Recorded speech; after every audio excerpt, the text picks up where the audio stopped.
It is time, everyone. Clorinde's story quest.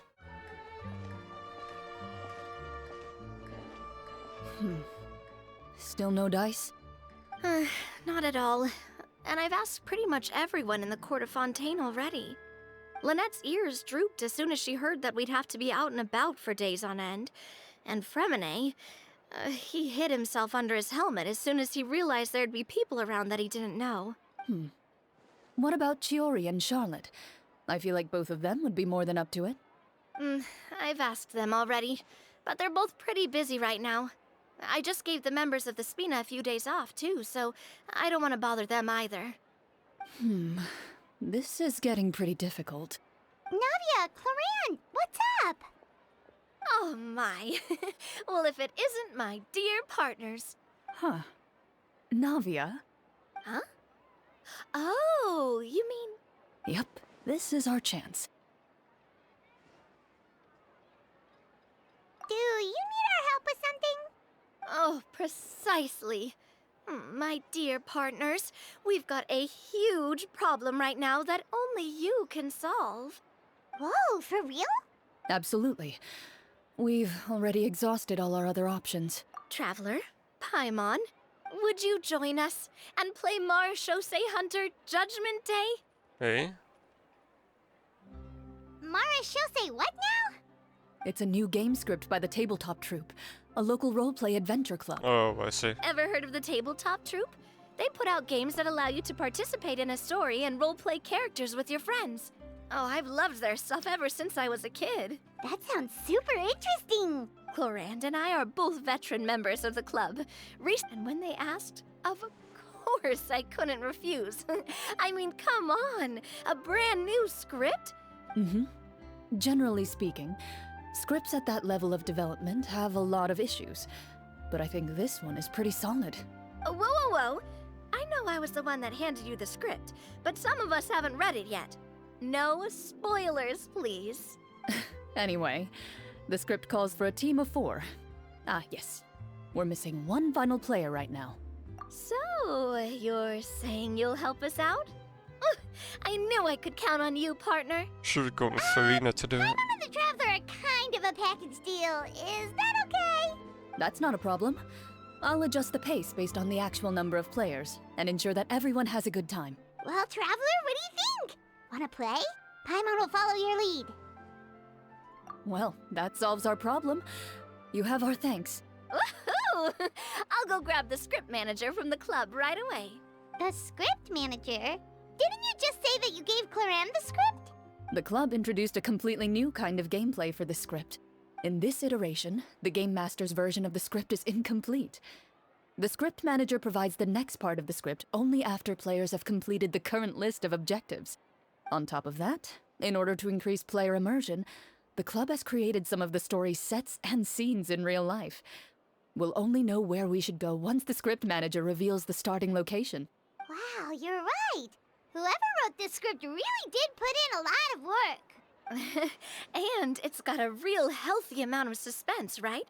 I mean, even the GM doesn't know how the story will end. I have no I idea look what forward to GM means, by the experiencing way. it with you all. Why don't you go meet up with the others first? They should all be waiting at Chioria Boutique. I'll come over with the script manager as soon as I find them. Sounds good. Remember to always watch where you're going, and don't rush. Oh, I think it means Game Master, possibly. You say that like I'm 6 years old or something. Let me think. What kind of character should I play this time? I just hope you'll pick up some useful skills this time. Oh, and stop trying to persuade every animal you come across.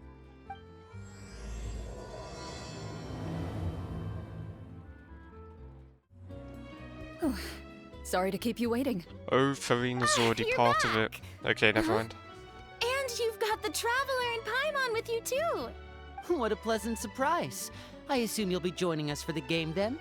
Linny, Farina! Paimon didn't know you were playing too. Are you also members of the Tabletop Troupe? I'm more of a casual member, if anything. I haven't taken part in many formal club activities. Lynette, Fremine, and I play something similar at the Hotel Bouffe Tété sometimes, but I'm usually the GM. Still, I'm sure it'll be fun being a player for the first time. I'm looking forward to it.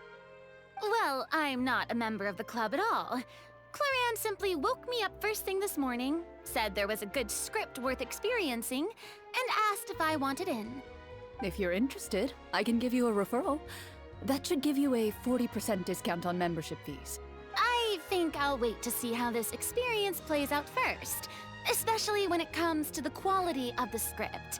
Do you participate in a lot of tabletop troupe activities, Clorinde? You could say that. She's actually one of the few senior game masters of the troupe. Ah, right. I knew about that even when she was still my subordinate. It's nothing. Really, just a small hobby of mine. Wow. Hyman's so used to seeing you be all upstanding and intimidating as the champion duelist. Surely you jest. I would never intentionally make things difficult for my players. I maintain a clear boundary between my professional and personal lives. The me you see at court represents the law and order of Fontaine. I put all personal feelings to the side and grant a fair duel to all who seek to defend their honor. But in my personal life, I'm just an ordinary person. Someone who feels anger and sadness, just like everyone else. Well, you say that, but for all the time I've known you, I don't think I've ever seen you cry. I've seen you get angry, sure, but now I'm wondering whether you were actually mad or if it just looked that way from the outside. I was probably in work mode during those times. Is that so? Well, in any case, I just feel like even in your personal life, you don't get emotional very often. So you want to see me cry? That might be a little difficult. A show of anger, though, that might be something I could accomplish. No, that's not what I meant.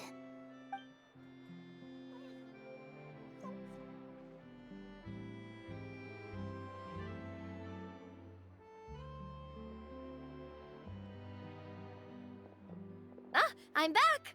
Here, allow me to introduce you to the script manager, Mr. Florian. Pleasure to meet you all. Wait, are you a champion duelist too, Oh, no. Oh, whoops. This is just the costume provided by the club. I occasionally play a few of the roles in my scripts. That sounds like a lot of work. It's nothing. It's the least we can do to give the players a more immersive experience. Anyway, allow me to give you a brief introduction of the script. This script was adapted from the real history of the Marachose hunters. You all will play the role of hunters from a bygone era and resolve a series of events unfolding in the capital. Paimon's not Capital? super familiar with the history of the Marachose hunters. Is that a problem? Oh, no problem at all. I can give you a brief rundown. So, basically, Marachose hunters were people who dedicated themselves to hunting monsters and protecting the city by using a special swordsmanship technique passed down over generations. Their story can be traced back to the ancient Remurian dynasty, as well as the first hunter, Cassiodor.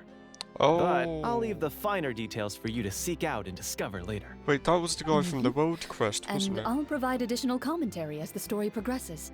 In that case, brave hunters, are you ready to set out on an unknown adventure? Whoa, just one sentence and it's like we're in the story already! Aha, I see many a determined gaze before me. Very well, head over to this location and begin your heroic journey. So, as we follow the story, it leads us to specific scenes? Ooh, sounds pretty innovative. It's the exact location of the scene, as well as the formal permission to use the venue.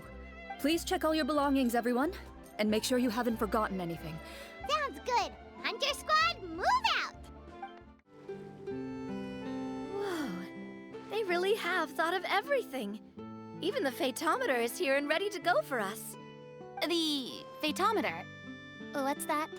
It's a card that's used to determine action success or failure. We'll need to use it when we try to use certain skills. And what about all the dessert and tea? Is that for us as well? That's what the message said. Oh, really? That's so nice. It feels just like a tea party with friends.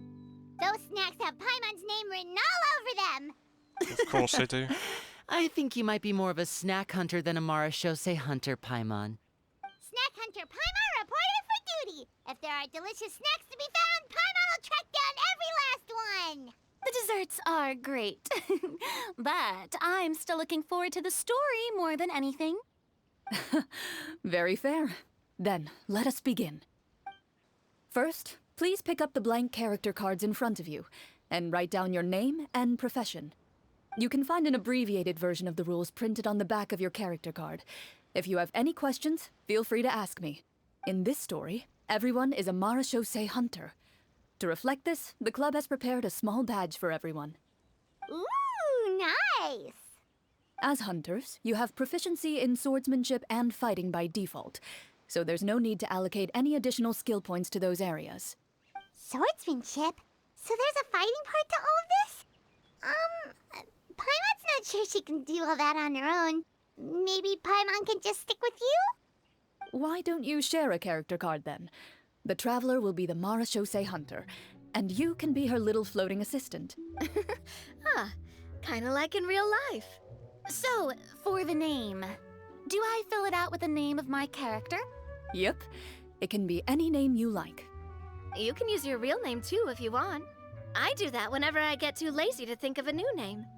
Oh, so it would be like experiencing a different life, but still as yourself. That's not a bad idea. In that case, I think I'll continue to use the name Linny then. Next up is the skill sheet. You have a limited amount of skill points that you can use to learn a number of skills.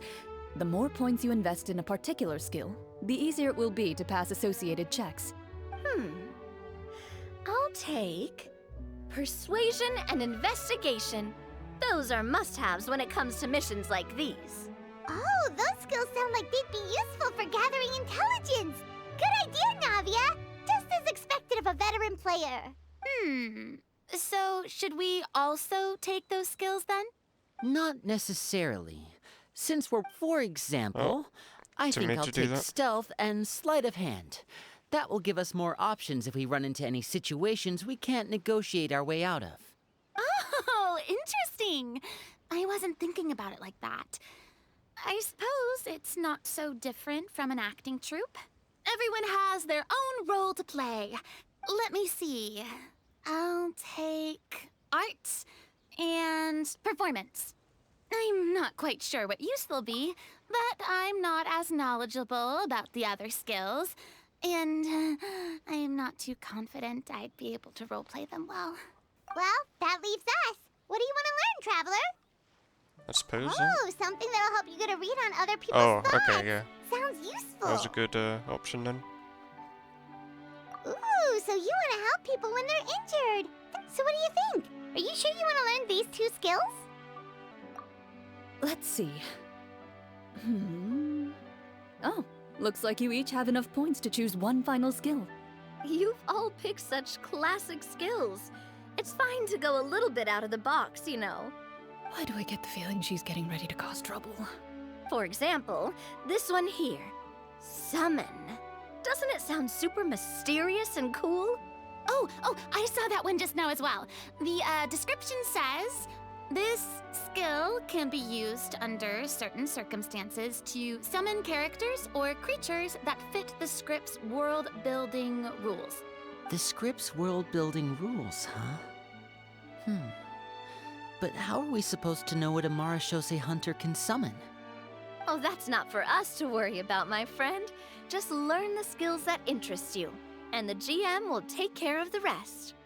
All right, you've convinced Paimon. Let's learn summon then. Paimon can't wait to see what kind of thing shows up. Well, now that everyone's more or less finished creating their characters, we can begin. Since two of our players are doing this for the first time, though, let me ask, would you like to play on easy mode or authentic mode?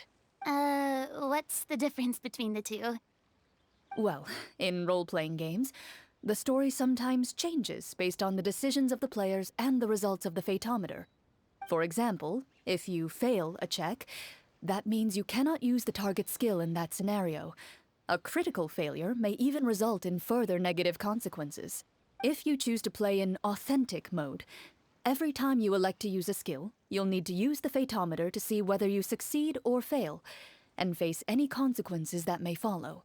If you choose easy mode instead, every check will be successful by default, and you won't have to worry about luck playing a factor.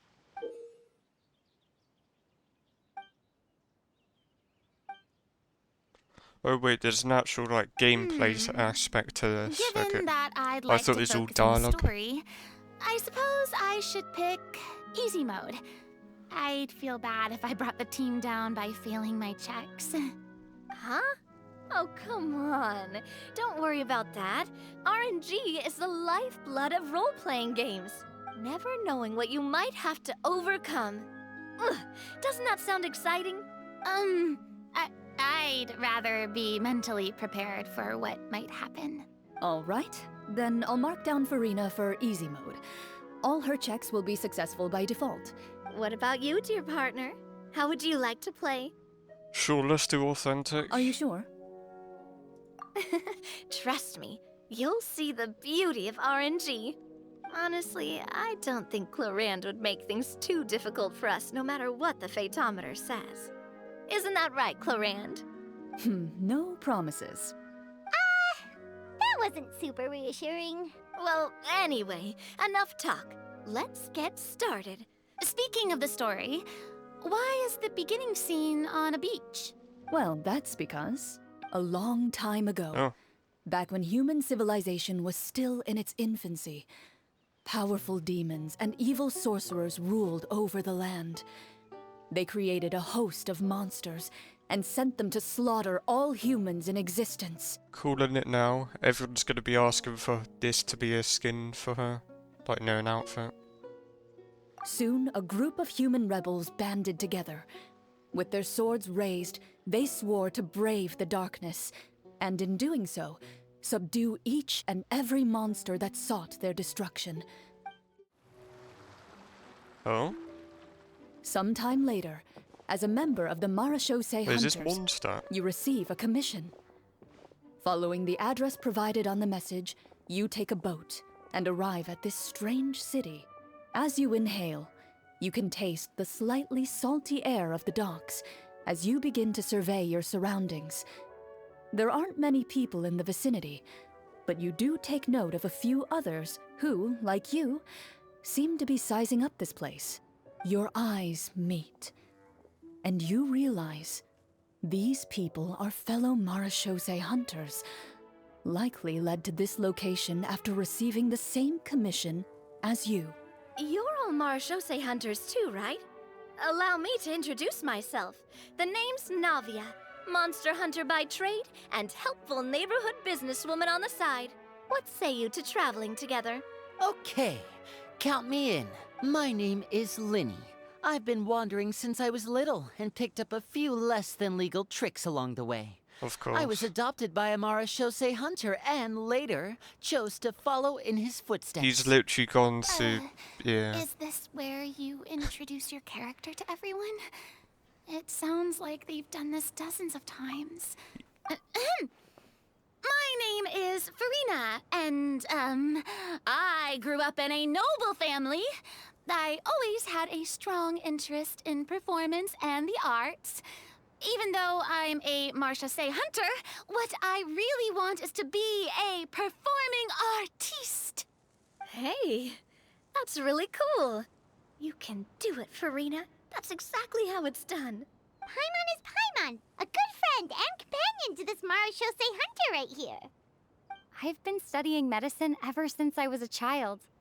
I want to do my part to eradicate these monsters and use what I've learned to heal others. Oh, so we're like a welcome, doctor. I welcome. see. When we face the monsters, I'll make sure to charge in front to give everyone some cover. You can take care of the healing at the back. You open your envelopes at the same time. The message reads, "To the honorable and trustworthy Marachose hunters, our kingdom is currently facing a grave crisis. The lands outside the capital have been overtaken by monsters, and our people are being led astray by forces of wickedness." Huh. The layout of this city looks super familiar. Yeah, that's what I was saying. Kinda reminds Paimon of Mondstadt. The scriptwriter must have used a real-world city as a reference when coming up with the map. As experienced hunters, the layout of the city reminds you of places once traveled. You recall the sight of tree-lined streets and the gentle tranquility of days gone by. Yet, as you regard the city in front of you, it appears to be little more than an empty shell.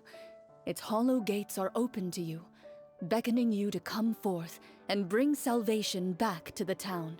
I carefully read every line of the letter and turn my attention to the signatures at the bottom. You see a long string of unfamiliar names. It would seem that many of the residents of the city issued this commission together.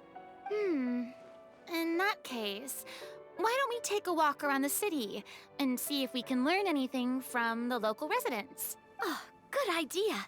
We might be able to get some leads on the monsters and bad guys we're after. You look up and see a tavern nearby.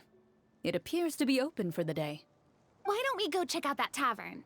If the novels I've read are anything to go by, taverns are usually full of information.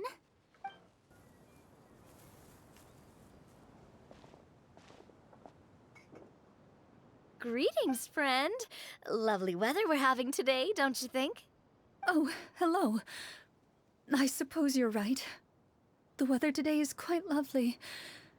If only those monsters out there would stop causing trouble. It seems like every character included in the script has a certain amount of useful information to offer. If we keep asking questions, we might be able to get some good leads. Oh, come now, don't be sad. Life is all about optimism. Oh, that reminds me. What did you have for breakfast this morning? Huh? I don't think that's the kind of question we're supposed to ask. Nothing turns a frown upside down like good food. How about some macarons? You didn't even take cooking as one of your skill proficiencies. That's not necessary, miss.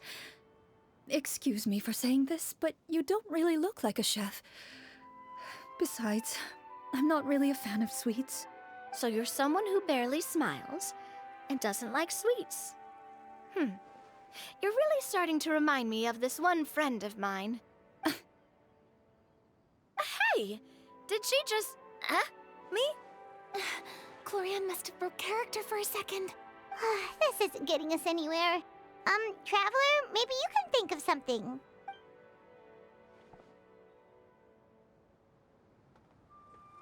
The results of insight checks aren't disclosed to the players, so I'll be the one consulting the fatometer.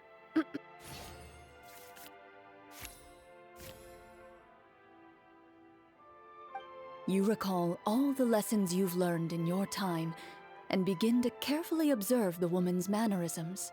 You notice that when she's quiet, she has an empty look in her eyes, as if her thoughts have drifted to a place far, far away. And when she speaks, she often subconsciously reaches out to touch the ring on her left hand. So you noticed. That's a little embarrassing. A horde of monsters suddenly appeared near the capital recently, so all the guards were dispatched to fight them. Do you remember when those monsters appeared? I'm not completely sure. All I know is that my husband was dispatched to fight them 3 days ago. Do you know where he was sent? It all happened so fast. When we said our goodbyes, he couldn't even tell me where they were sending him. You have our thanks, friend. We'll find and defeat those monsters as soon as possible. Oh, thank you. Don't worry. We'll find him. Just try to remain optimistic and wait for good news. We don't always get to choose what happens to us. But we do get to choose the little things, like what we eat and how we respond to the things life throws our way. I'll do my best. You bid farewell to the woman and continue your journey further into the city.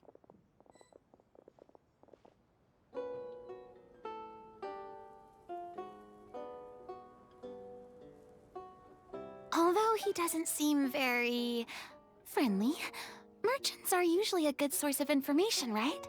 Pardon me, sir. I'd like to ask a question if I may. That depends. How much are you willing to pay? How about this much? What do you take me for? Some lowly beggar? You can't even buy half an onion with that amount. Surely an onion can't be that expensive, right? What do you know? War is nearly upon us. Everything costs several times what it did before. If you're not gonna buy anything, then scram. Whoa, what a nasty guy. Maybe we shouldn't even bother talking to him. But he still might have information we need. Traveler, can you think of something? Okay, while everyone is talking, I secretly use my magic props to summon a bottle of wine without the merchant noticing.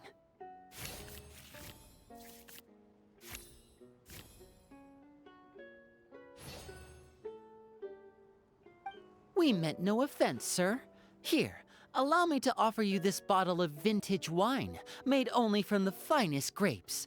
I'll just leave it here. Please, enjoy it at your leisure. I should mention that this wine is the perfect accompaniment to a meal. I'd suggest enjoying it with dinner. All right. Go on and ask. What do you want to know? Do you have any information on the monsters or the crisis that has overtaken the kingdom? Crisis? If you ask me, there's a crisis everywhere you look. Those monsters are camped outside the city, and they've been destroying all our trade routes. We have limited reserves within the city, so if this continues, we're all gonna be in big trouble. Wait, you're saying no one has put a plan in place to distribute supplies or maintain order? We could all starve, and those nobles in the palace wouldn't even break a sweat. Who knows? Maybe they've been in cahoots with the monsters all along. That is concerning. Thank you, sir. We won't take up any more of your time now.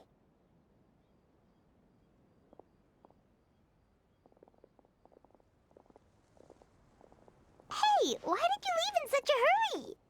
Well, you see, that bottle of wine was just a cardboard prop. Classic Linny. He doesn't seem to notice your approach.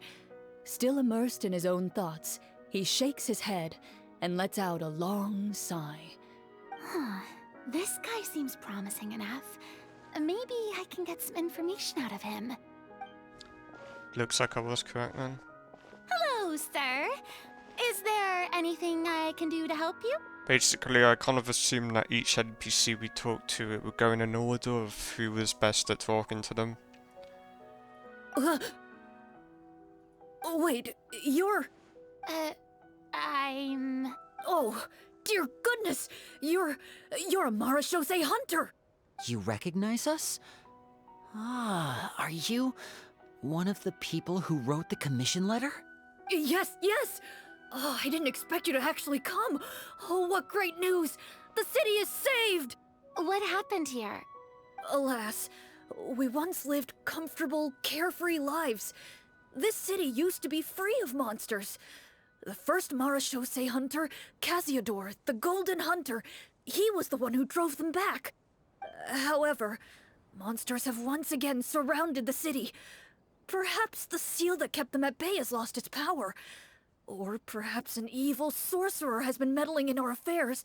Are there not enough soldiers to drive them out? It's not a question of numbers. The guards simply have no idea how to deal with them. Most people my age have never even seen one of the monsters, much less been trained to fight against them. When I was a child, though, my grandfather would tell me stories about how the Marashose hunters drove back the monsters. To be perfectly honest, I was starting to think all those stories were just tall tales.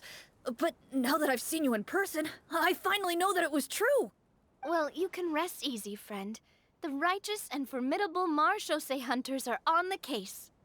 The man is touched by your determination and resolve. His eyes begin to well with tears of relief. Still, if we are going to hunt the monsters, we need to know where to find them. Can you give us any leads?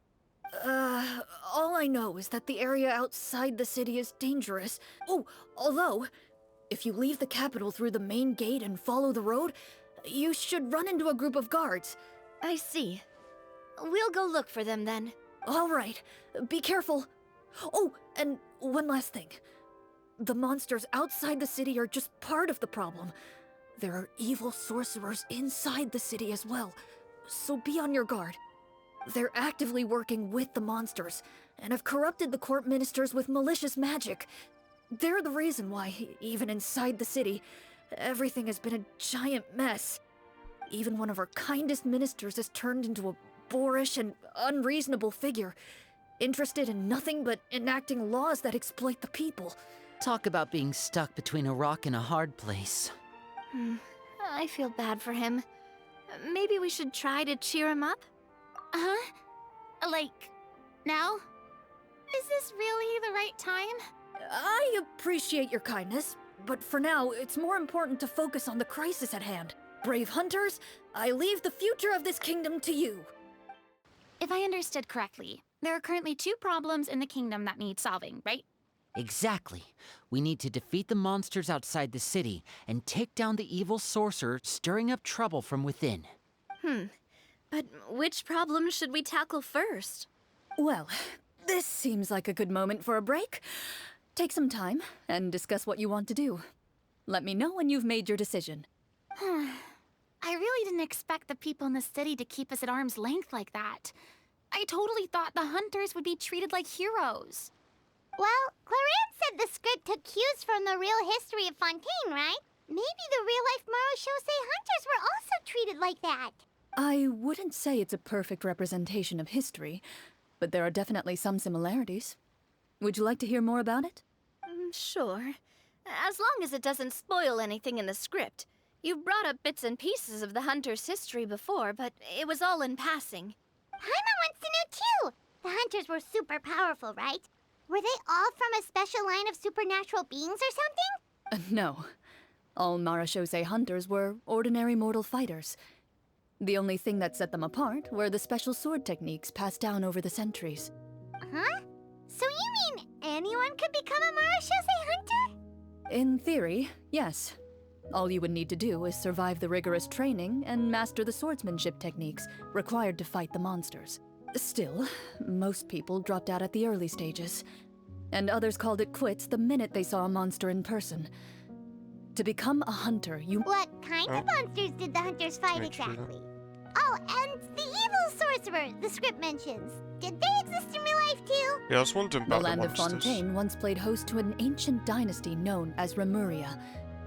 After that dynasty fell, monsters began to appear, intent on obstructing humans from establishing a new social order. I'm One of assuming the it's not ancient Hiddy sorcerers Shells of or anything like Remuria that, used is his it? power to assemble a formidable army of golems.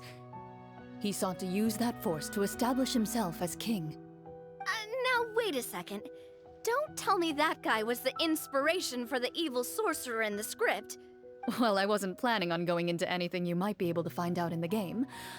But if you want me to talk about something else, then— how about Casiodor, the Golden Hunter? Or Egeria, the ex-Hydro Archon? Wait, but those people are all from a super long time ago. Where did you learn all this, Clorinde? From my master. By master, you mean Miss Petronia? Is someone you know? Absolutely. Miss Petronia and my father were good friends. Back in the day, she would often bring Clorinde over to play, but— Let's not get off topic. Anyway, back to what I was saying. Responding to Egeria's call, a number of warriors followed Casiodor into battle against the monsters. This group of warriors, under Casiodor's leadership, became known as the Marachose Hunters. Yet, as Fontaine entered an era of peace, their work gradually became obsolete. The Marachose Phantom, originally an association made up of hunters, eventually came to be predominantly comprised of Melusines. Ah, I see. That explains why most of the people in the script have forgotten the hunters or think of them as nothing more than a legend. Is that really a bad thing, though? It can get tough always being the one shouldering everyone's expectations. Depends on who you ask, I suppose. If the name of the organization no longer commands respect, investigative work is bound to suffer. Speaking of investigations, which problem should we tackle first? Monsters or evil sorcerer? Do you reckon Clorinde's master, I've already forgot who they said they're called now, but do you reckon that's Melusine maybe? Since she said she heard it all from her master. and it's someone who must have known about all of that, so it's either someone who was then told by their master and so on, or it's someone who actually experienced it. I vote monsters. That's the main duty of the hunters, right? We can come back to the sorcerer later. Well said, Miss Farina. Plus, if the sorcerers really are the masterminds behind this whole thing, defeating the monsters could give us some clues on their intentions as well. What about you, partner? What do you think? It's decided then. All right. After some discussion, you decide to turn around and head out of the city.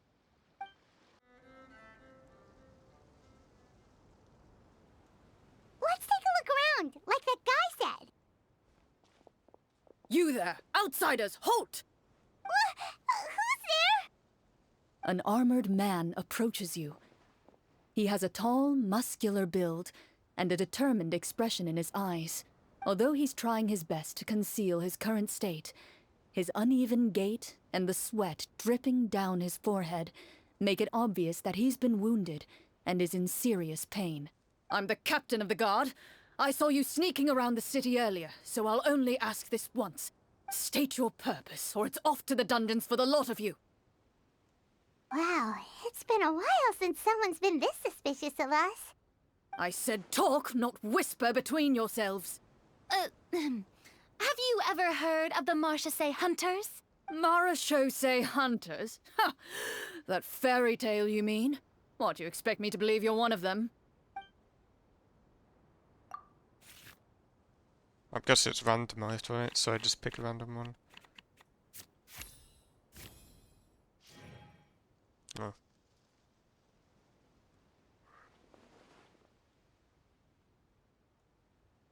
With some suspicion, the captain allows you to survey his condition after you announce yourself as a trained doctor. Unfortunately, you're unable to adequately assess the source of his injury, much less come up with a way to relieve his pain. I'm sorry. My skills are a little rusty. Well, this is no ordinary wound. It was inflicted by a monster. He regards you with suspicion for quite some time before shaking his head. Perhaps he's finally accepted that you're here to help. Sir, we were indeed in the city earlier, but our purpose was only to gather information on the monsters. We're here to help the city and all the people within it.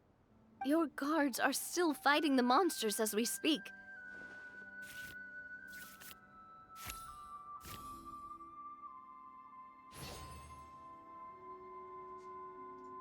The man regards you with doubt and concern. After a period of inner struggle, he lets out a long sigh and informs you of the locations where the monsters have appeared. Some of our new recruits have never even dealt with a petty thief, and now they're out there fighting monsters. If it weren't for this cursed leg. Oh, please, sir. Don't get too worked up. You need to focus on your recovery. Just leave the monsters to us. We're Marchese hunters, after all. Hearing you say that, a glimmer of hope flashes in his eyes. But it disappears almost as quickly as it came. Those monsters aren't easy to deal with. I just hope all the guards will be able to come back to their families alive.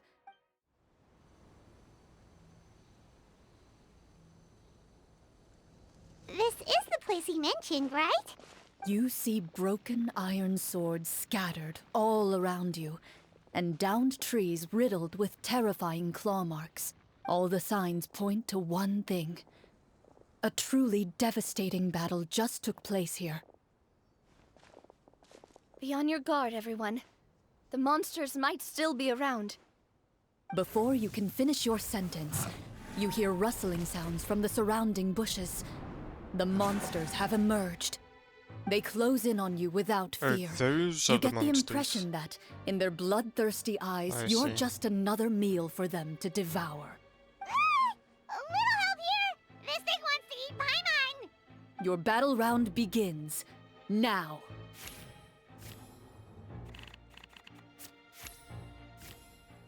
Yikes. The monsters let out a terrifying roar of anger and resentment before dissipating into thin air. Oh, thank goodness it's over. We're lucky the Marashose Hunter class came with all those preset skill points. Otherwise, we would have been in some real trouble. I never knew the photometer even determines the amount of damage you inflict. If you get unlucky, isn't it just game over right then and there? That's part of the fun. Just as you begin to celebrate your victory, a suspicious lump on the ground catches your attention. A suspicious lump? Wait, could it be the thing that appears after every battle? I walk up to it, crouch down, and begin to carefully examine it. I've still got my right glove on, so it should be fine for me to touch it, right? As you investigate the mound, you discover that the exposed portion appears to be made of wood. It was previously obscured by the large form of the monsters. With the monsters gone, the small protrusion now awaits your discovery, poking out of the ground like a shy flower bud. Whoa, it's a treasure chest! With everyone's help, you successfully excavate the wooden chest from the ground. Even without opening it, you can tell from the mora and jewels scattered around the chest that it must contain quite the fortune. Makes sense. We worked hard for this. Let's open it and we can share what's inside. I can understand your excitement, Paimon, but think about it. Doesn't it seem like there are people out there who need this treasure more than us? Yeah. Think about all the people suffering in the capital. Or all those guards who got hurt fighting the monsters. Wouldn't it be better if we gave the treasure to them? Wait, is that how it works? Paimon thought since we were the ones to dig it up, we could just take it for ourselves. Of course, that's what Well, Paimon wanted. let's put it this way. Any decision you make during a role-playing game can impact the future course of the story. But would the people really believe us? It's hard enough for us to prove we're Marashose hunters. What if they think we procured the treasure illegally? That's definitely something we should consider. Maybe we can come up with an explanation in advance. Well, if donating it could cause that much trouble, why don't we use it to buy some gear and fill up on good food? Looks like you're facing a difficult choice once again. Well, it's getting late. Why don't we call it a day for now? Wow, where did the time go? I'm not sure if it's because I'm having so much fun with you all or because the story is particularly enticing, but I feel like I could almost keep going. Here, here. Ooh, how about we play through the night? I'm not sure I'll have enough energy for that. Yeah, that won't work for me either. Lynette will give me an earful if I get home too late. I understand how you feel, Navia, but we have to change venues for the next part of the story anyway. Huh? Another location? Mm-hmm. There's a special note for the GM at the end of this section that says to proceed to an indoor set for the next part of the script. Whoa, they really pulled out all the stops for this new script. Well, even if we end the game for the day, we can still stay a little longer and hear Clorinde finish her story, right? Paimon wants to hear more about the history of the hunters. Something tells me you just want to finish the free desserts before we break for the day. That's just a coincidence, okay? Besides, to Paimon, not finishing free food feels even worse than having to buy her own. And anyway, Paimon really does want to hear more about Clorinde's master. Well, It's nothing. I appreciate the concern, but it's all in the past.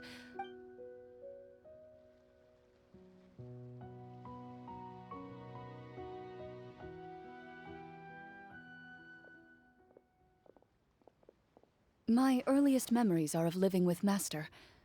According to her, she saved me from certain people of ill repute. My birth parents had left me behind some time before that. What a heavy beginning for a life story. Master was a fascinating individual, if inexperienced in the ways of raising children. My first ever toy was a short sword. Although I suppose it wasn't so much a toy as something Master removed from her waist and handed to a noisy child in need of distraction. Oh, wait, so she handed an actual sword to a child? Isn't that dangerous? Did you hurt yourself? Of course I did. I cut my palm and bled quite a lot. But Master was not concerned. She just stood there and casually lectured me about it. See, that's what you get for not holding the sword properly, she told me. She then crouched down next to me and said, "Give me your hand. I'll teach you to bandage this wound. After that, it's time to learn how to truly hold a blade." Excuse me for asking this, Clorinde, but how old were you exactly when all this happened? Probably around, 3, give or take. 3? Isn't that when most kids are still struggling to hold a fork? As I said, Master was rather inexperienced in the ways of raising children. She believed trial and error was the best way to teach a child what they're capable of. I'm not so sure this is a question of experience. I didn't see anything wrong with her ways at the time. And anyway, children don't get to choose how they're raised. Oh, she did bring me back a pet from Liyue once. It was a Geovishap hatchling. A Geovishap hatchling? For a pet? That seems even more dangerous. What she said was this: make sure to get along, you two. If you really can't agree on something, just settle it with a fight. Whoever loses is the real pet. And how old were you when this happened? Probably 5, I'm guessing. 5. Oh, wow, yeah. Well, did she win? No, I lost. So you're saying you actually became the Geovishap's pet? Yes, but only for a week. By the end of that week, I defeated it in combat, and we've shared a cordial relationship ever since. That really doesn't sound like the kind of childhood someone should have. Later on, I gradually understood that Master most likely didn't know any other way to raise a child. She was a Mara Oh, Shosei she hunter, was, okay. but I never heard her bring up her own parents.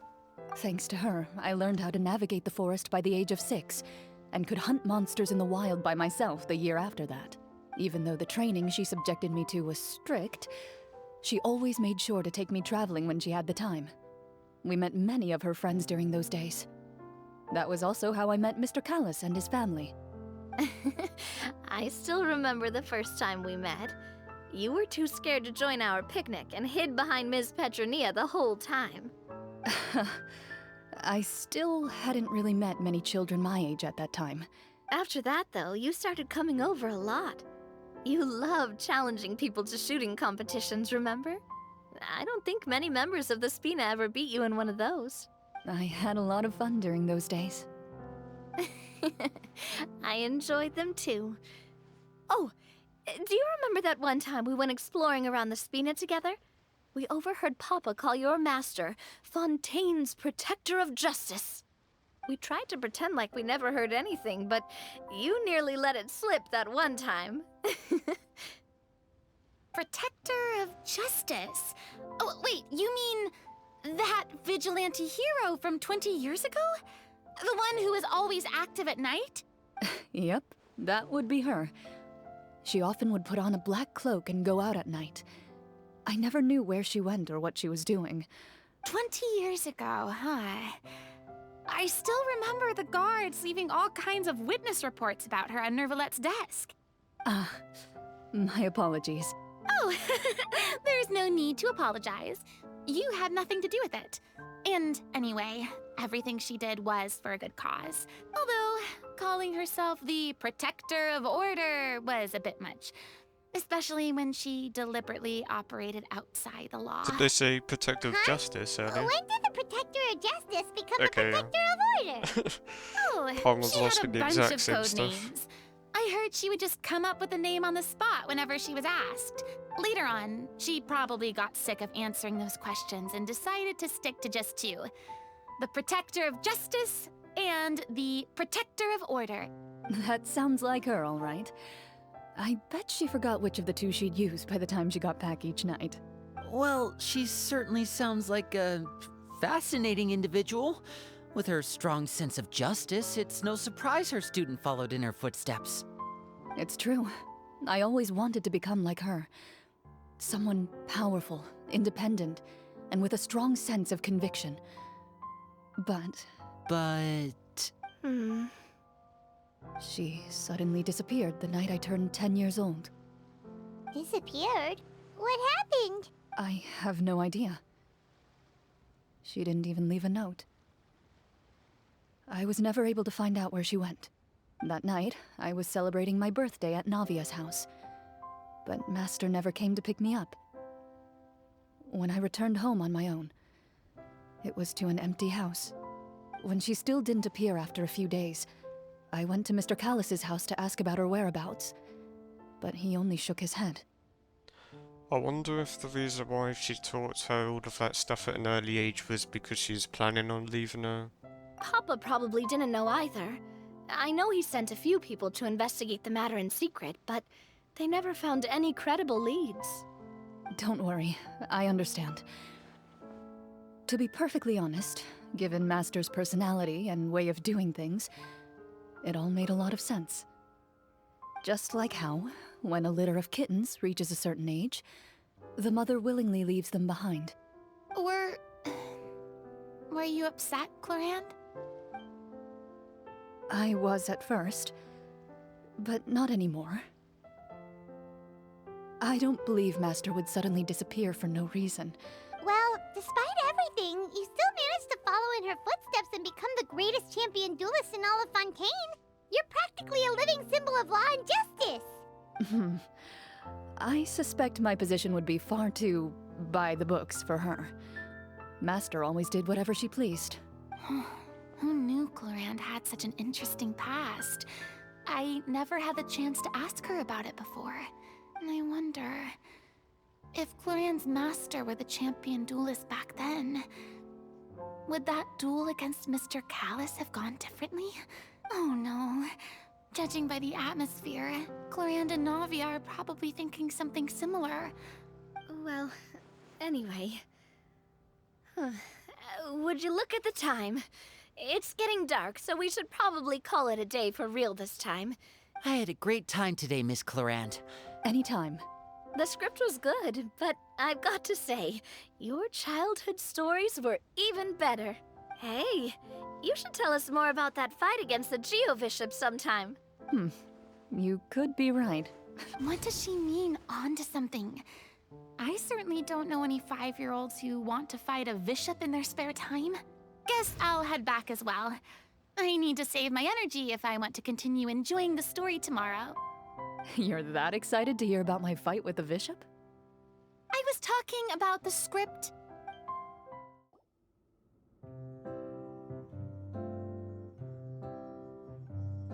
Looks like everyone's here. Now, before we begin, why don't we finish where we left off yesterday? There was an important decision to be made, yes?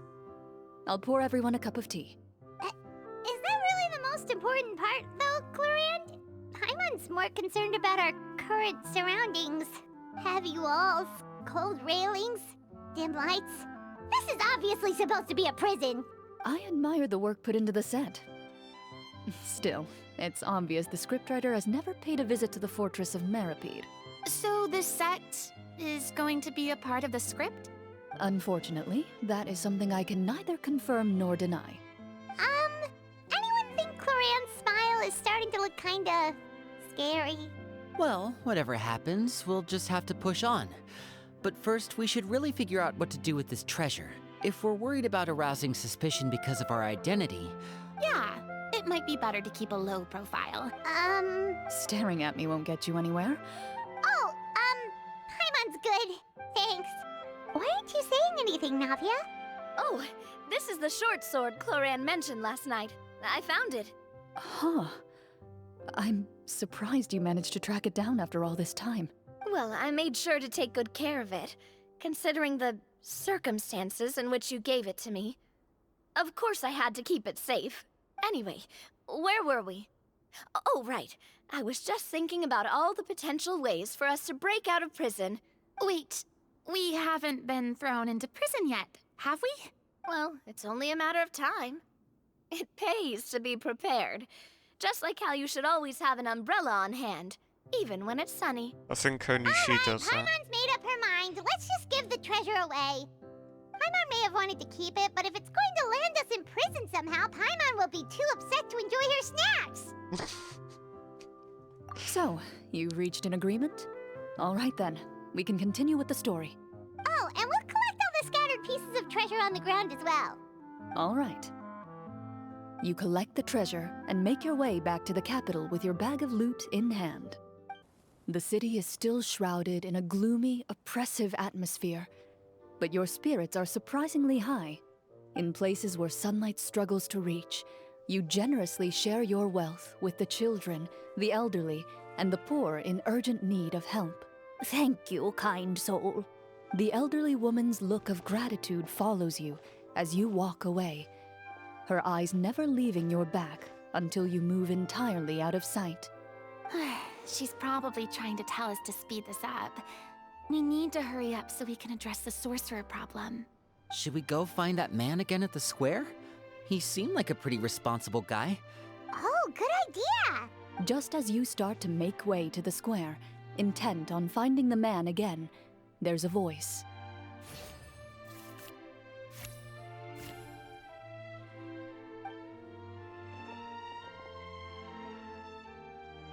Please wait, distinguished guests. Several strange guards suddenly call out to you.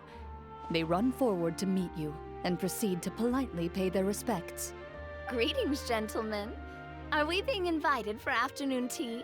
Surely you jest, my lady. That would not be our place. It is His Excellency the King who requests to meet with you. Please come with us. Do you think this could be a trap? Well, we have to investigate the court at some point, right? Meeting the king himself would be a fantastic opportunity to do that. I say we go for it. If something happens, we'll just turn the whole place upside down. That sounds a little intense. After a quick discussion, you nod to the guards and agree to follow. Gilded tables line both sides of the hall. The space itself is adorned with all manner of expensive antiques, glass shelves, and silver candlesticks. Wow, it's so luxurious! The elderly king, clad in a magnificent robe, sits upon the deep crimson throne before you. He wears above his head a majestic crown, with a gemstone the size of a bird's egg set right at the very front. As you observe it, you see a complex pattern of light reflect off its surface. They're here, Your Majesty. A man dressed in dark clothes, likely a minister, shields his mouth with his hands and bends down to whisper a few words to the king. After a moment, he lowers his hands and stands back up. His gaze shifts to fixate on your group. The king does not appear entirely aware of his surroundings. The man by his side, though. We should keep a close... The king remains still and says nothing. The minister is the one who speaks. Esteemed guests, allow me to thank you for coming to our faraway kingdom. Unfortunately, His Majesty the King finds himself quite exhausted from work. So please allow me, his Prime Minister, to welcome you in his stead. I've heard tell that your group, the Marechaussee Hunters, used your exceptional ability with the sword to repel the monsters near the capital. However, seeing that I was not fortunate enough to observe such a feat with my own eyes, you'll forgive me for seeking to verify the truth by speaking to you myself. Well, we've got nothing to hide.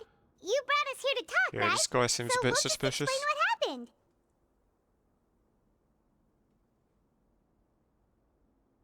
The golem's blades were so powerful, they could cut down trees in a single swipe. It took a lot of effort to defeat them, even for trained swordsmen like us. Well, that was enough details, right? Your account does indeed match those of the survivors. Since you were the There we ones who go. defeated the monsters, Never that go in must jail for mean that. you are also in possession of the treasure they stole? Well, we did take the treasure, but... How did he know about the treasure? Then I must ask that you return it at once. It belongs to the kingdom. There we go. Wait, but didn't you just say that our great deed deserved a reward? Shouldn't the treasure be considered a part of that? Yes, that was indeed what I said. But you seem to have forgotten a very important distinction. Only that which is freely given by the king can be considered a reward. Taking the rightful wealth of a kingdom without said permission, on the other hand, is a crime. I recognise this But music. that's Can't work completely it out. unreasonable. Yeah, that makes no sense! If it weren't for us, the treasure would still be buried underground somewhere! Oh, is it the underground place? Like the part under Fontaine City? Maybe so, yet the fact remains. You tried to dispose of the treasure without reporting it to the court and without receiving permission, yes? What, no answer? Surely you're not insinuating that you, a group of legendary marechaussee hunters, sought to take the treasure for yourselves? Well, what about the king? Is he just gonna let this guy talk for him the whole time? Clad in his magnificent robe, the king remains seated, with his hands resting on either side of the throne. His posture is rigid and unmoving. He stares forward with an empty look in his eyes, completely unmoved by the events before him. From the look of things, could the Prime Minister be the evil sorcerer? Or could both the King and the Prime Minister have fallen under the evil sorcerer's control? Likely the I would first like one. to observe the number of guards stationed in the hall. The guards in the palace appear fully armed, their expressions solemn. Sensing the tense atmosphere in the room, they stand at the ready, each with a hand placed upon the hilt of their sword, as if prepared to draw their weapons and surround you at a moment's notice. Well, there goes my plan to turn the whole place upside down, I guess. It appears we've been visited by nothing more than a group of ill-intentioned imposters. What a pity. Before I decide your fate, however, I must first determine whether you have any accomplices outside the court. Can't we try to slip away? Or maybe start some kind of riot? But if we try to fight the guards right now... Don't worry. At least we figured out who's behind all this. Let's just play it by ear. If you're scared, Paimon, just hold my hand. Thanks, you. You allow yourself to be led away by guards surrounding you on both sides.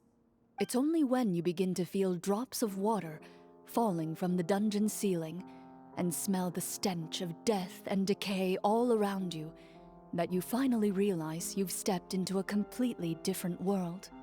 Stay here and don't try anything funny.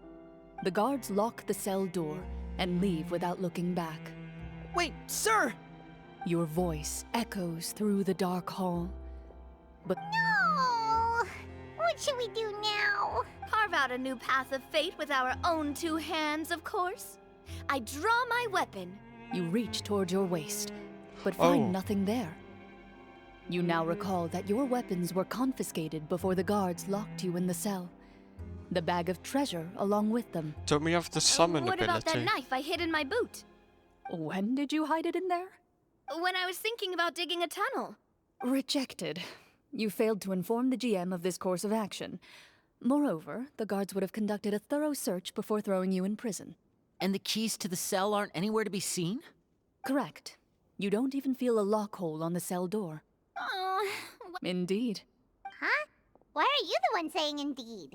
Because that statement holds true for me as well. This is where the script ends. Now what about the summon ability thing? Terrible ending!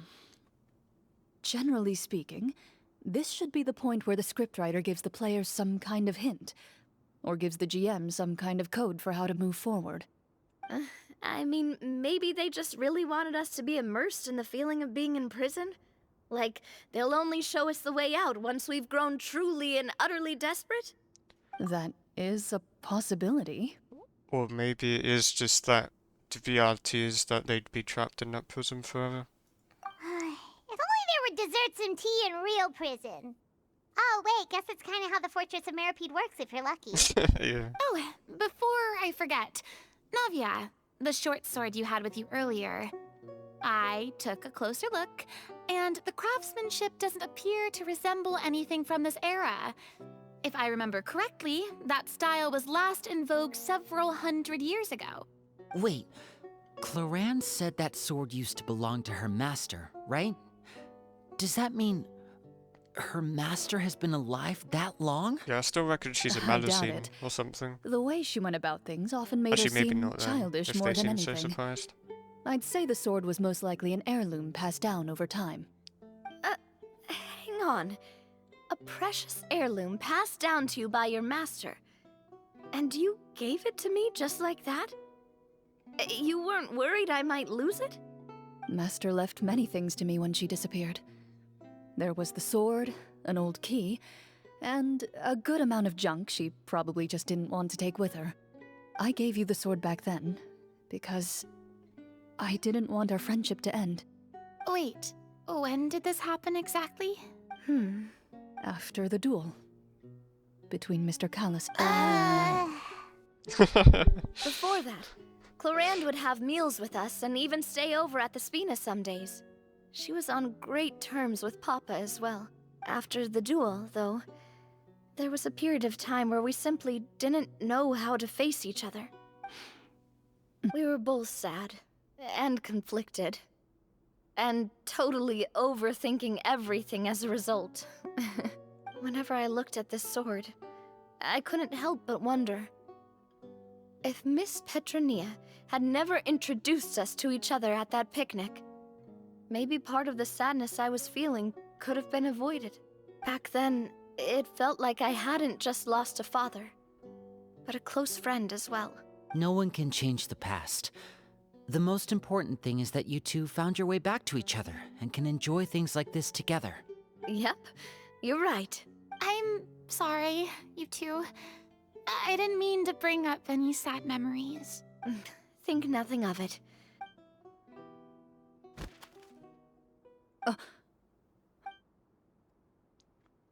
Imagine if it's somehow her master.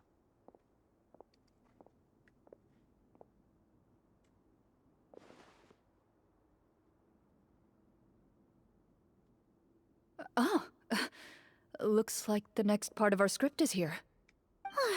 Perfect timing. The situation was really starting to get desperate. From Clorinde's face, Paimon really can't tell if it's good news or bad news. Water continues to drip from the ceiling. Eventually, you get used to the unpleasant odor of straw, mold, and rust, and find yourselves alternating between fits of drowsiness and despair. Suddenly, you hear footsteps outside the door. Heads up, everyone. Someone's coming. Gather close, everyone, and keep your voice down. Who are you? I work as a guard in these dungeons, but my true identity is the same as your own. I'm also a Marechaussee hunter. Huh? Shh. I've already sent away the other guards, but if we make too much noise... I understand, but how can we be sure we can trust you? The king has issued a formal decree. In light of the irrefutable proof of your crime, you're to be executed before tomorrow's sunrise. If you want to escape, it has to be now. Executed? We barely did anything! Monsters appearing at the same location as the treasure. Could this entire thing have been a trap? There will be time for speculation once we're out of here. As for my identity, I have no way to prove that to you just yet. Infiltrating the capital was difficult, and finding a chance to speak with you has taken a lot out of me. I could go on, but I think we can all agree that now is not the time for details. Have you seen our weapons anywhere, sir? Don't worry, I brought them with me. They're just behind the door. Still, these weapons alone won't be enough to defeat the true enemy behind the scenes. His faction is too powerful. The guards are all under his control, and he's even stationed a number of golems in various rooms throughout the palace. Imagine To if he defeat him, turns out you to must be find the... a secret vault. It is said that within that vault, the Marechaussee hunters of the past left behind a treasure with the power to defeat the sorcerer. You're not coming with us? No, I'll remain in the dungeons to deal with the guards. I'll try my best to distract them so they don't go after you. As long as my identity is not revealed, I'll be able to aid you when the final battle comes. In that case, please stay safe. Thank you for your concern. As for the location of the vault, here, this map should lead you there.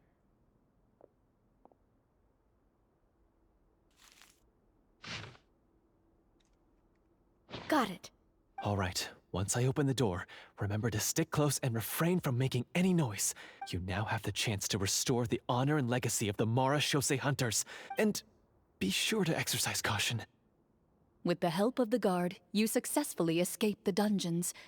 Your sense of despair and anxiety both seem to fade as you continue your quest. This should be the place marked on the map. This bit of rock certainly looks suspicious. Well, I'd say an investigation's in order then. Plus, if all else fails, we can just blow it up. Wow, you really meant that! Before you lies a serene stretch of open water, its surface shimmering a brilliant shade of sapphire blue. Well, guess this means it's time for a swim! Oh, does she actually recognize this place, maybe? Oh, what's the matter? It's nothing. As you step into the cave, you find yourself in an eerily quiet space. Before you lies a narrow passageway that appears to trail off endlessly into the distance. Wow, this must be where the treasure is hidden! But this door is blocking our way in. It almost looks like it's been here for quite some time. I've got to hand it to the tabletop troupe. They really went all out with the props. Maybe that's not a natural prop. Huh. What have we got down here? A kind of mechanism connected to the door? Ah, it looks like we might have to arrange it into a certain pattern. Do you reckon the person who gave them the second script is maybe up to something suspicious? Like they actually have some other intentions here? A pattern on a stone door. That's something Master mentioned before. Yeah. Is something wrong, Clorinde? After a long, difficult journey, you finally arrive at the location indicated by your map. Your surroundings are exceedingly quiet and serene, as if the secret that slumbers here has never once been disturbed. That description makes Paimon feel kinda bad for disturbing this place. We're doing this for the sake of the people, to free them from the evil sorcerer. I say it's time for this treasure to once again see the light of day. Linny's right. We need to keep going. The next part of the story requires us to solve the puzzle, right? Let's start exploring the area. Yes, that should be fine. Something feels off about all this. Guess I'll just have to improvise. It worked! Something just appeared. Some kind of new mechanism, maybe? By solving the puzzles, you prove yourselves worthy of inheriting the secrets of the past. At the end of each puzzle, you're rewarded with With? a key. Oh, it must be the key to the big I door. wonder if that's one of the keys she was given back before as well. This is one of the Marechaussee Hunter keys that Yeah. are passed down from generation to generation. It looks just like the one Master passed down to me.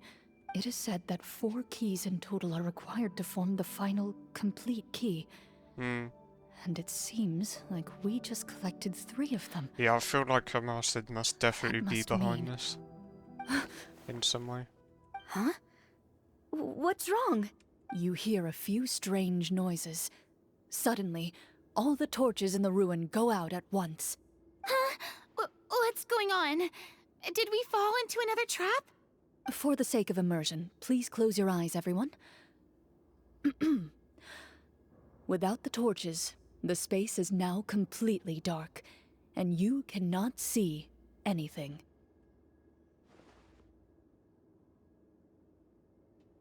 But Paimon can still see a little bit over here. Oh, right, sorry. Classic Paimon. Suddenly, you hear the sound of footsteps pierce through the darkness. There's someone else here? Oh, this is so unsettling. I can't see anything. I've been discovered then. Wait, that voice, it's... You recognize the voice as belonging to the guard who led you to this place. It appears he now covets the treasure for himself and has come to stake his claim. Oh, so this is just part of the script. I'm not sure about that. Then I can probably relax. Well, if we can't see anything, that means we can't fight to the fullest of our abilities. Should we retreat for I'm now? not sure if this is Judging by scripted. the way he's holding his sword, Yeah. he must be a real Marashose hunter. But this isn't part of the script. Retreat? That's not the hunter way. Your choice is noted. Please keep your eyes closed until I tell you the torches have been relit. Yeah, she's about This to fight battle them will be in the while dark. they're all You just got closed. it. with Well eyes then. closed. Let us begin. Oh. Is it over? Can we open our eyes now? The enemy is strong and relentless, but the battle is nearing its end. The torches have not been relit. What about now? Final strike. Ha! How did they not hear her, like, you know, doing all that? Oh, well, did we get him? Clorinde? Warm fire flickers across the walls once more. Your vision is now clear. In an impressive display of courage, the four of you successfully defeat the uninvited guest. That look in his eyes. It's like he became an entirely different person as soon as I defeated him. Huh? Mr. Florian? Oh, wait. We're supposed to be role-playing. Wait, I was I correct then. should stay in character. You did have other intentions. Ahem. Speak your name, guard. Why did you lead us here just to betray us? Actually, no, it wouldn't be related to a master then, would Is this treasure really more important to you than bringing peace to the kingdom? What kingdom? What peace? Those were nothing but lies! I, Florian, am a true Marashose hunter, descended from hunters of ages past. So he's also using his real name. Or, wait, was that the name of his character from the very beginning? Then I'm even more confused. If you truly are a Marashose hunter, shouldn't you want to help us just like you said before? What do you know? In this day and age, there's no glory to be had as a Marashose hunter. What's that supposed to mean? My skills were passed down to me by my father. We lived a life of obscurity in the remote wilderness. Still, he devoted everything he had to being a Marashose hunter. And what did he get in return? A life of poverty and pain. In a world that forgot all about him. When he died, not a single person came to mourn his passing. The Marashose hunters were the ones who saved this city. We're heroes. We deserved more recognition and respect than this. Is he talking about how no one in the capital seems to remember the hunters and their legacy? I didn't expect the script to contain this level of social criticism. So that's why you want to take the treasure for yourself? You feel like you're owed fame and wealth? If you already knew where the treasure was located, why didn't you just come down here and take it? Because I still needed the final key. Only a true Marashose hunter is capable of passing through this final door.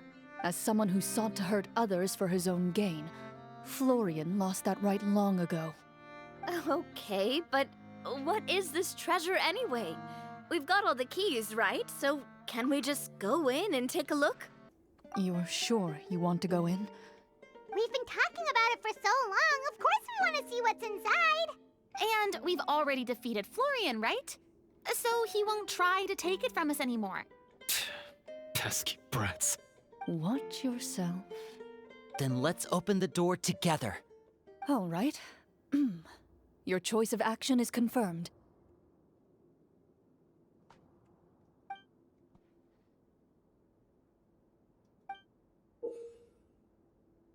Before you, the door to the treasure, sealed and undisturbed for more than 100 years, finally swings open.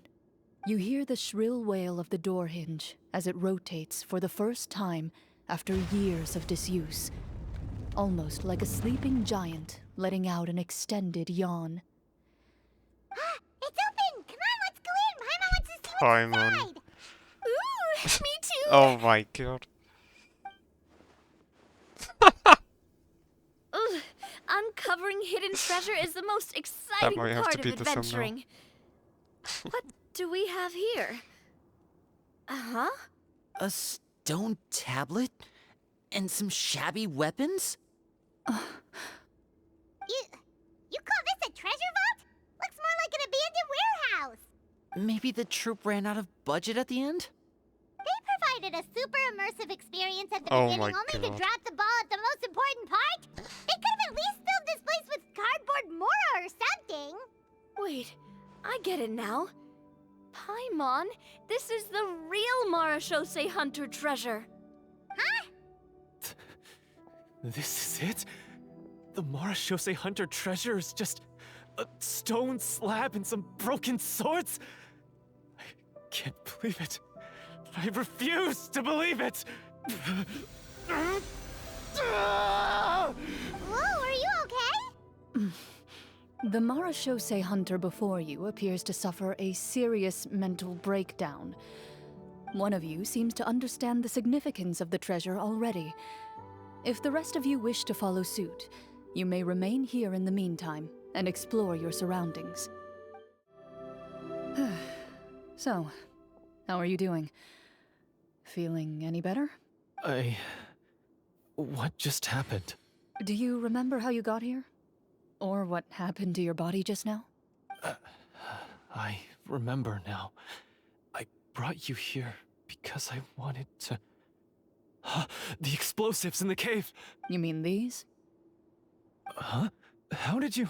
I could tell something was off the moment I stepped into this cave, so I kept an eye out. I've already dismantled the whole thing. So the strongest champion duelist in all of Fontaine saved the day once again.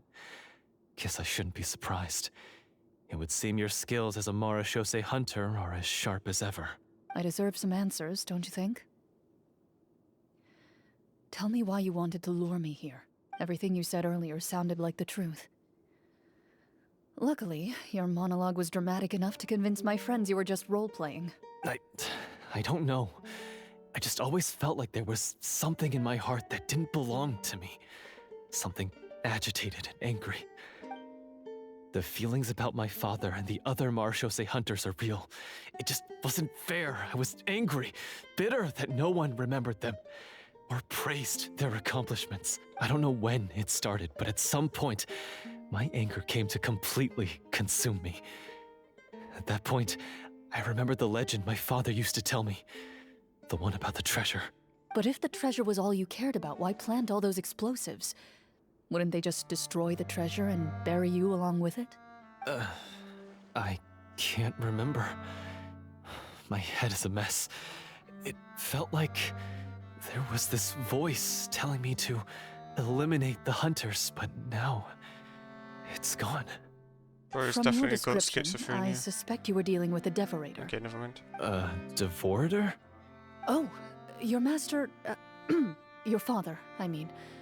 Never talked about it? It was a kind of monster that was active several centuries ago. No, I've heard of it. I'm just not sure why you suddenly... Wait, it can't be. The seal! The seal? My family has served as Marashose hunters for many generations. But the title and swordsmanship weren't the only things passed down over our line. My father instructed me to always watch over that seal and maintain it And regularly. you forgot to do that? He said it had been passed down over a truly ancient age, and protecting it was our clan's most important duty. But I neglected that duty after he died. I finally decided to come down and check on it one day, and that's where my memories become fuzzy. The Devorator would be a formidable adversary for any mortal being, even ones as capable as the Hunters. If you lacked the power to completely destroy it, you could easily fall prey to its influence and corruption. In light of this, some Marashose hunters chose to seal the Devorator away, in the hopes that a permanent solution would come with the passage of time. I heard it has the power to amplify the obsessions and desires in people's hearts, to the point where they overtake you entirely. It would seem I'm not just lacking in skill with a blade, but in mental fortitude as well. And yet, you were able to retrieve 3 of the 4 keys. If I remember correctly, each was entrusted to a respected and capable hunter. Oh, I see. One of them belonged to my father. The second I stole from a different hunter. And the third was one that I snatched while the person was on the way home from the tavern. I know just how strong you are. It's as clear as day to everyone in Fontaine. I observed you from dusk to dawn, but could never find any opportunity to sneak up on you. The only way I could think to obtain that last key was to lure you here using your hobby, and then... Oh, I get it now. That monster, it wanted to bury you here alongside the treasure. I won't comment on anything else, but the script was good. Well, I did pour my heart and soul into it. The stories my father used to tell me about the glory of the heroic Marechaussee hunters and how they came to be forgotten. It's more than just a story. Huh? You're proud to be a hunter. You're still holding onto that part of yourself, no matter how small. I have done so many despicable things. I have nothing to be proud of. Then explain the purpose of the evil sorcerer in your story. Isn't he the true antagonist? The one who sought nothing but his own gain, and used the people as pawns to attain it? But I've already tainted my sword. I no longer have any right to... Wake up, Florian. Remember how you introduced yourself earlier. Do you really think the hunters acted out of a desire for honor and glory? Or to be loved and acknowledged by the people? What did your father teach you about our order?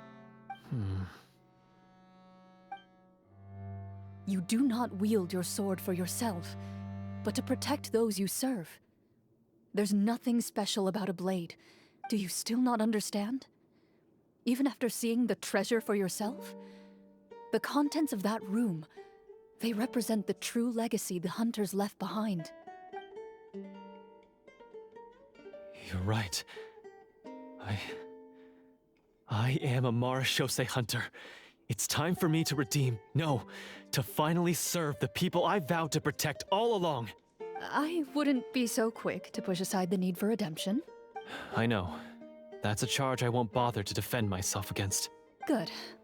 Then, come with me, and help me see the script through to the end. Huh? See the script through to the end? Never finished it, huh? No, I mean, I wrote the script with the sole purpose of luring you all here. Then we'll just have to keep writing it. The evil sorcerer still needs to be defeated. You mean the Devorator? Are you saying I have to make up the rest of the script as we go along? Is that really so hard? You've already written most of it.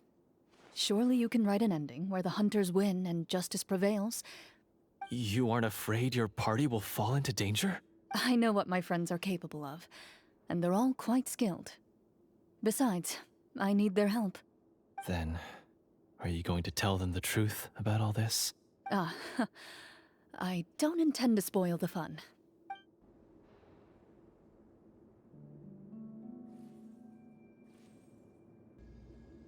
They're back! That took a while. Ahem! My fellow Marechaussee hunters, please forgive me, for I have sinned.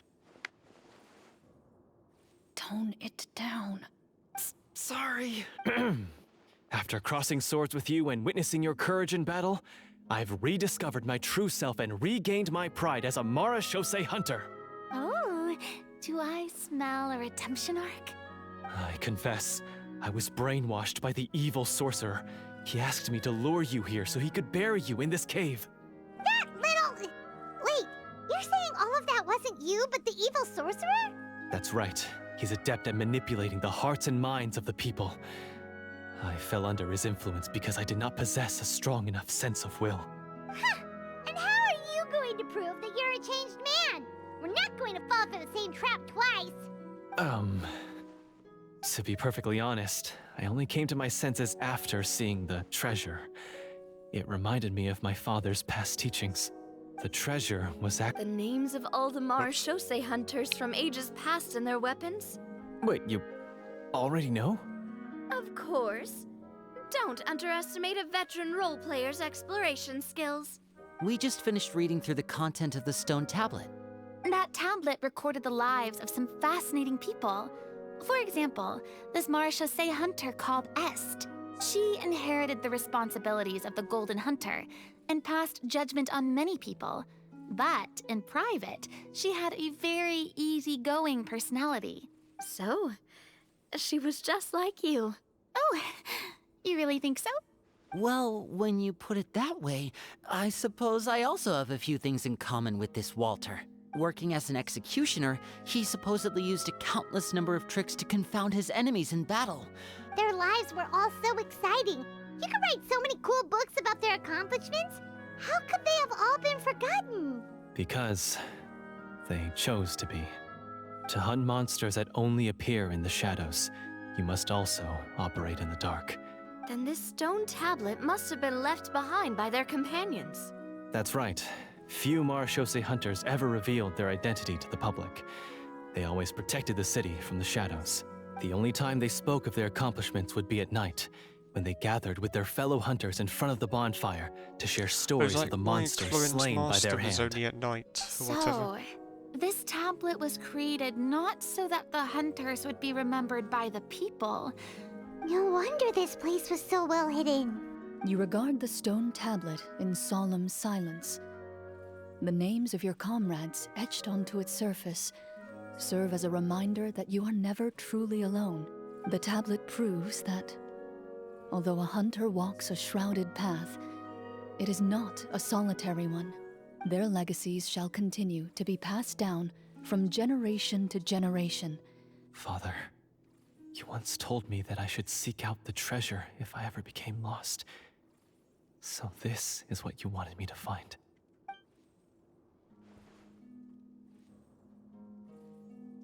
Thank you, my friend. You are very kind. I implore you, everyone, please give me a chance to make up for all I've done. Allow me to fight alongside you and defeat the evil sorcerer that threatens the peace and prosperity of everyone in this kingdom.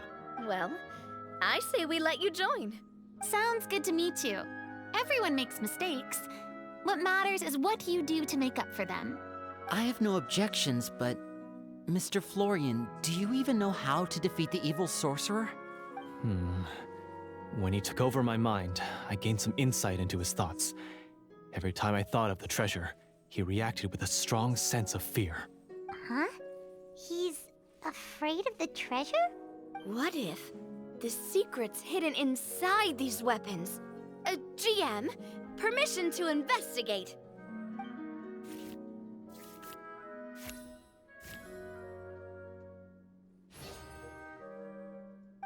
At first glance, the weapons appear absolutely ordinary.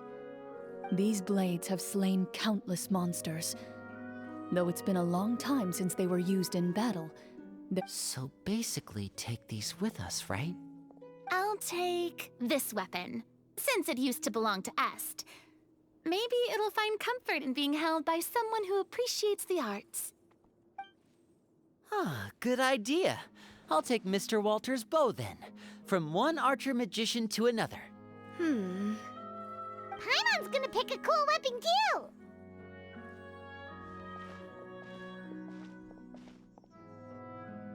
Don't tell me as it's a you dull grip your blade. weapons, you can almost feel the will of past hunters coursing through your being. It's a feeling of courage, determination.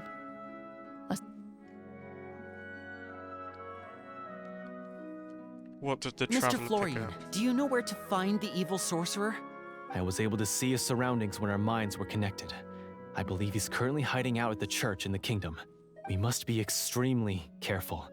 He's spent so long living among monsters that he's now taken the form of one. Then why don't we explore some more and try to find some higher level gear? No, we have to strike now. He was greatly weakened when I managed to break out of his control. If we let him rest, he might have time to escape. I agree with Mr. Florian. We've got to act while we have the advantage. Yeah, now that we've got a plan, there's no point in waiting. Yes, that's what's called... Yes, that's exactly right. Alright, you've persuaded Paimon. Mr. Florian, please lead the way. Of course. He had to set up so many scenes today. And now he has to join in for this last part. I really don't envy his job. Finally, you decide to slay the evil sorcerer and bring peace back to the kingdom once and for all. As you walk away, you feel the gaze of the stone tablet at your back, as if all the hunters of the past are wishing you success in the battle ahead and awaiting your triumphant return. Finally, you arrive at the church Florian described. As you approach, an ominous aura surrounds you. How strange. This uneasy feeling seems so real. Now, it is time for the final battle. Let's go. Is that the tender strength music? Florian, wait. What's wrong? Wait, not tender strength. I think you should wait Something else. outside. You've already been corrupted by the Devorator once. It could easily re-enter your mind and take control of your body. I don't think it's a good idea for you to be this close. If it corrupts you again, it's possible you might take on a new form entirely. That's exactly why I have to go. Why I should be at the very front. You mean... Yes. I intend to lure it into my body. That's too risky. If things get out of hand, I might have to kill you. Do you understand how dangerous this is? I understand, but if I do this, you'll have a clear and visible target. The Devorator will have a hard time passing up a chance to enter a body it knows how to control. You're not like me, Miss Clorinde. You're a just and powerful Marechaussee hunter. This is... something that I have to do. Consider it a duel to restore my honor. My only request is that you give it your all. I understand. Then, as a champion duelist, I hereby accept your request for a duel, and extend to you my most sincere regards. Thank you. The battle is now upon us. Let the Devorator once again tremble under the blade of the Marechaussee hunters. Oh, cutscene. Alright.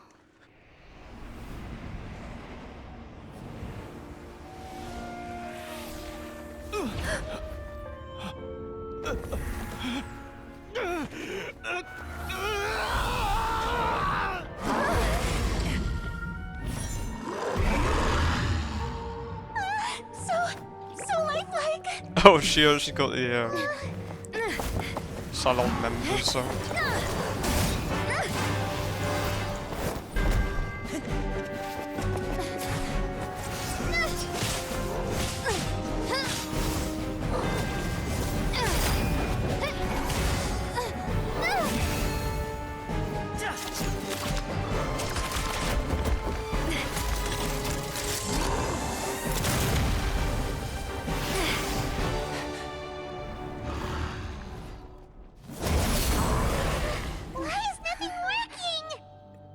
This foe is not invincible. You hold the treasure. The power to defeat it in your own 2 hands. The treasure? You mean... The names! It's the Marechaussee hunters' names! How are we supposed to... You forget, Paimon? There's still one skill we saved until the very end. Hunters fight not for fame, but to aid the people whenever they are summoned. Walter the Marechaussee Hunter, master of 1,000 tricks, executioner of the Phantom Hunters, I call for aid! Est, the Marechaussee Hunter, inheritor of Cassiodor's will, judge of the Shadow Hunters. Answer my call! Of course, Traveler doesn't speak, even if it's a cutscene. Petronia, protector of justice and order. The hunter I respect the most. Thank you for saving my friend. We actually the get to best see our one I'll master ever too. know. Please, lend us your strength.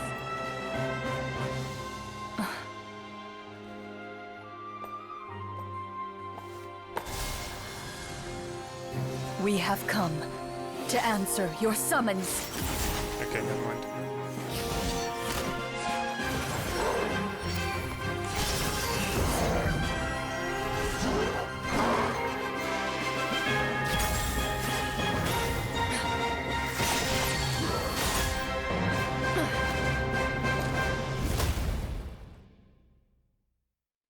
And so, the monsters were eradicated, and the sorcerer was defeated.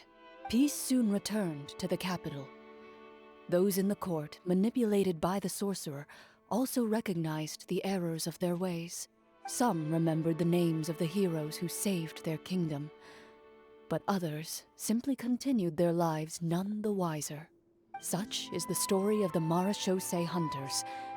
They pursue the phantoms in the darkness and exterminate all who pose a threat.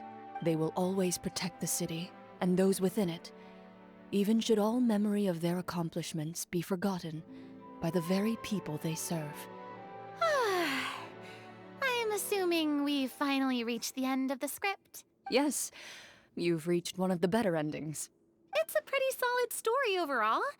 I thought it was just an ordinary adventure at first, but the further we got into it, the more impressed I became with the production and the plot. That final battle especially. All the effects were super realistic. Yeah. Oh, right. Yeah. Totally. That's a really good point. I never expected the weapons we picked up from that vault would have that kind of effect. Yeah, mine nearly scared the daylights out of me when it started glowing. I took a good look at it after we got out, but I don't think it ever lit up again. Oh, we should probably give these props back, right? I'll just leave mine here. Did you have a good time? Of course. Let me know if another script like this comes around. Sure, no problem. Then I'll head back for now.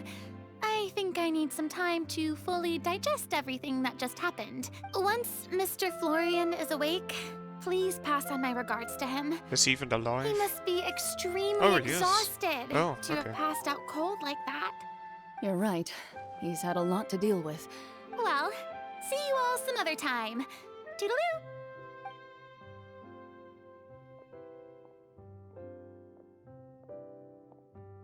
Okay, so, can I ask now?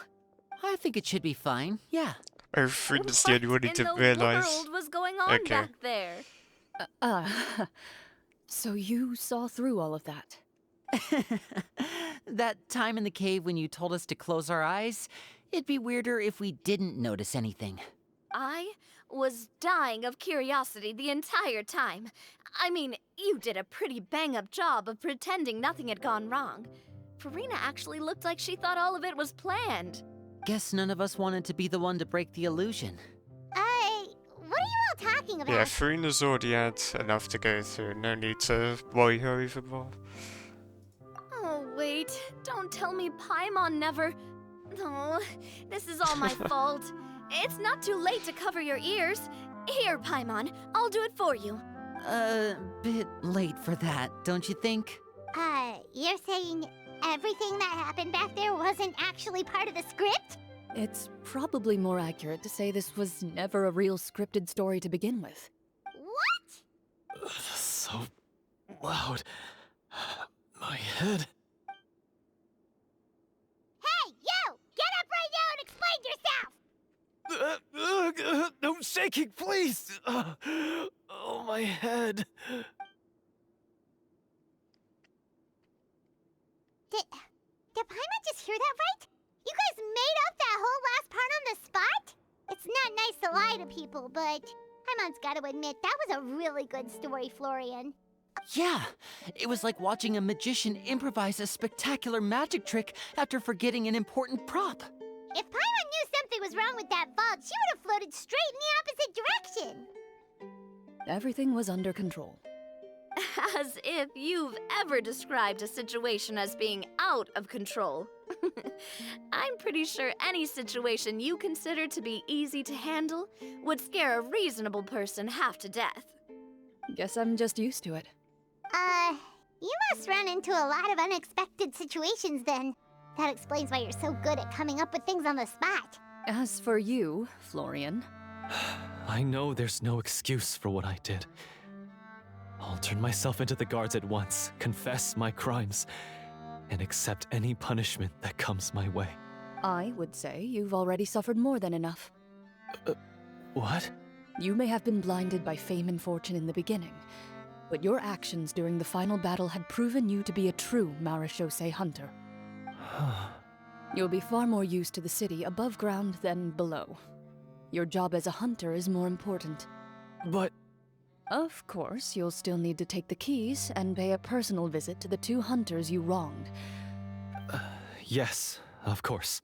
As far as I'm concerned, though, your showing in the duel was enough to prove your honor. Then I'll do exactly as you said. Thank you so much, everyone. I'll do my best to prove myself worthy of the second chance you've given me. Until we meet again, everyone.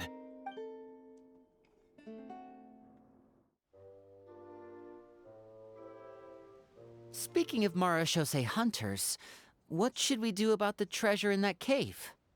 Leave it be. Are you sure?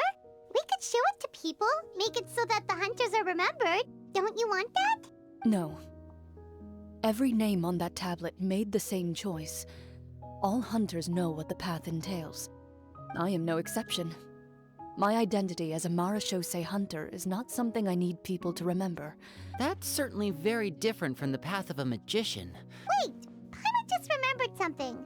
If there were no special effects involved, why did our weapons begin to glow during the battle? That's because the Marechaussee hunters of ages past would often imbue their weapons with special enchantments to suppress the monsters. Oh, so that's why they had an effect on that guy near the end. I really thought the summons were doing all the work. Well, I'm sure the summons were a part of it too. Oh? How so? This particular Devorator probably hailed from the same era as the hunters we saw in the room. The names you recited all belonged to the bravest hunters. Countless monsters fell to their blades. That's likely why the Devorator visibly reacted when you said them out loud. So the names held the power all along. Navia, everything you said during your summon. Huh? Oh, I meant what I said. I mean, it was true to my character, so yeah, I'm glad you heard it. Just don't make me repeat myself. I really appreciated those words. All right, all right. Anyway, let's not talk about that anymore. She ran off. I should probably head back as well. This story was truly incredible. Goodbye. Traveler, should your name and deeds be forgotten, what do you think the significance of your journey will be? I don't think Traveller really cares about how the people of the world view them. I suppose the significance would be the journey itself and the world we helped create. There's still value in the time I shared with everyone here, in the things we were able to accomplish, even if no one remembers them. A great answer. I'll remember it. I'm pretty sure, like, all Traveller cares about is finding Sibling and getting out of Tavert, to be honest. Me? The Marechaussee hunter says nothing in response to that question. Perhaps her answer lies in her silence. An unspoken vow left to echo through the night. The path she walks needs no explanation. Right, and that's it. Well, that's cool. There's a little thing you can see here where you can look at all the pictures again. So, I think that was a really good story quest. If I'm being completely honest, there are a few times when it didn't actually feel like a story quest, especially for Clorinde of all people. Because, well, first of all, with the whole like role-playing stuff they did, that kind of just felt like an event, especially at the beginning. And I feel like the main focus was, of course, about the whole Marechaussee hunters. And I get that she is one of them, but I don't know if that necessarily means, you know, it's really about her. I mean, of course, she did speak about her past when she was with her master, all of that stuff, right? But I don't know, usually with story quests, I prefer it to have more, you know, backstory of the actual character. I feel like they didn't really go into too much on the actual person themselves. That being said though, it's nice to see that it involved a few other characters from Fontaine. I wasn't expecting Linny and Farina at the very least. I kind of assumed Navia would be there because of course they have a past together. And yeah, I think that's about it.